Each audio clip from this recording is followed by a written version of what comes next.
APPLEJACK alert. Checking the time, President Eisenhower hurries from the White House as enemy bombers in theory approach Washington. His destination, a secret emergency White House away from the Capitol. The siren's wail sends Defense Secretary Wilson toward a waiting helicopter as part of the biggest nationwide air raid drill ever attempted. 15,000 key government workers follow the president in the mass exodus, scattering to 31 rural sites, some 300 miles from Washington. Military personnel quickly empty out of the sprawling Pentagon, while at the same time, State Department employees leave their desks to join in the realistic rehearsal for an atomic assault.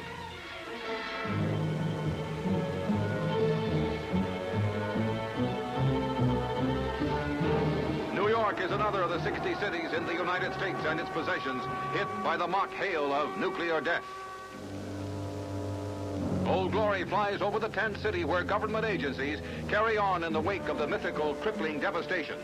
Directing the powerful and immediate United States counterattack is a grimly serious President Eisenhower. In another shelter, reporters flash this grave summary from Civil Defense Chief Peterson. 5 million dead, 10 million injured. From an atomic attack, all Americans hope and pray will never be real.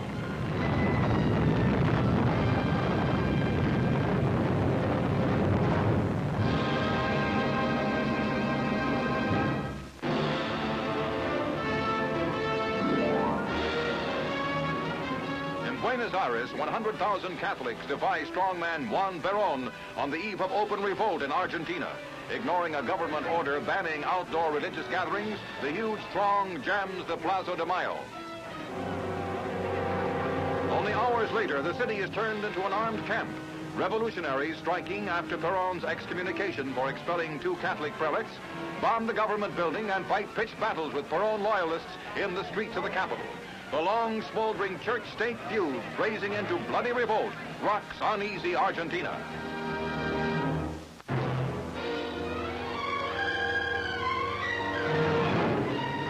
Flaming death rides with the racers in the famed Le Mans 24-hour road classic. Streaking along at 160 miles an hour, a car caroms out of control, straight toward the jam-packed stands. Look out!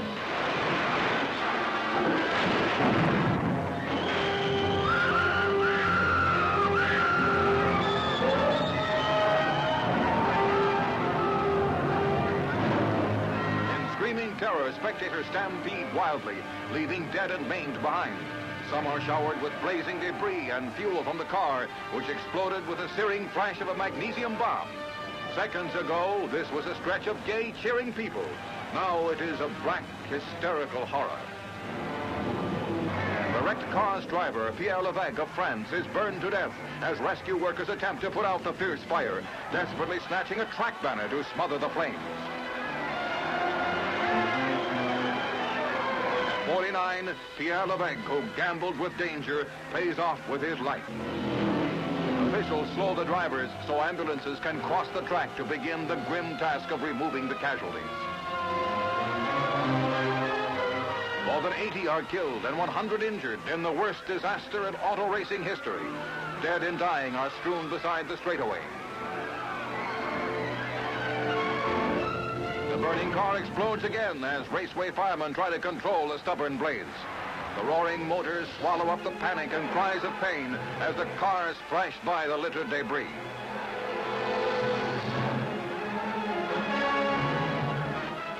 Emergency communications are set up to direct first aid operations and record the long list of casualties. The drivers push on, but few cheer the checkered flag for winner Mike Hawthorne of Great Britain. A terrible tragedy has taken the sport out of the race.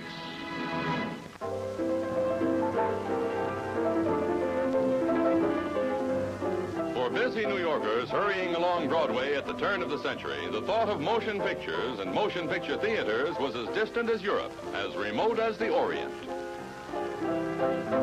But in 1905, John Harris, a man with a dream, was to change that in Pittsburgh with America's first Nickelodeon, bringing all the world to a silver screen through the magic of the movies.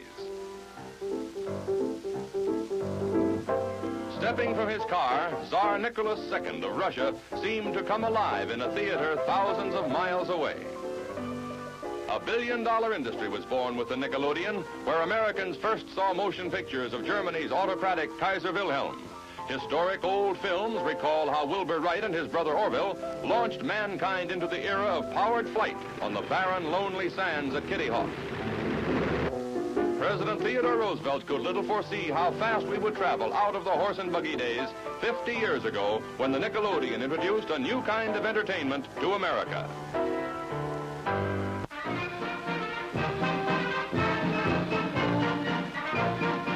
Baden-Baden, the annual Miss Germany pageant adds a new wrinkle as the fair Fräuleins parade first in their native costumes. Ach du Lieber, the best is yet to come.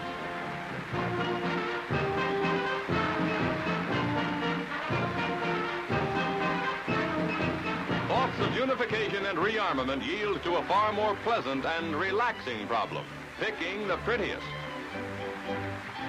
The winner of the Miss Germany crown will compete later in the Miss Universe contest at Long Beach, California.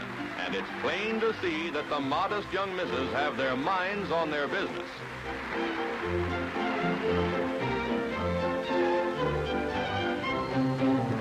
The fairest of all Fräuleins is Margit Nünke, 24, a cutie from Cologne, who walks off with the title of Miss Germany.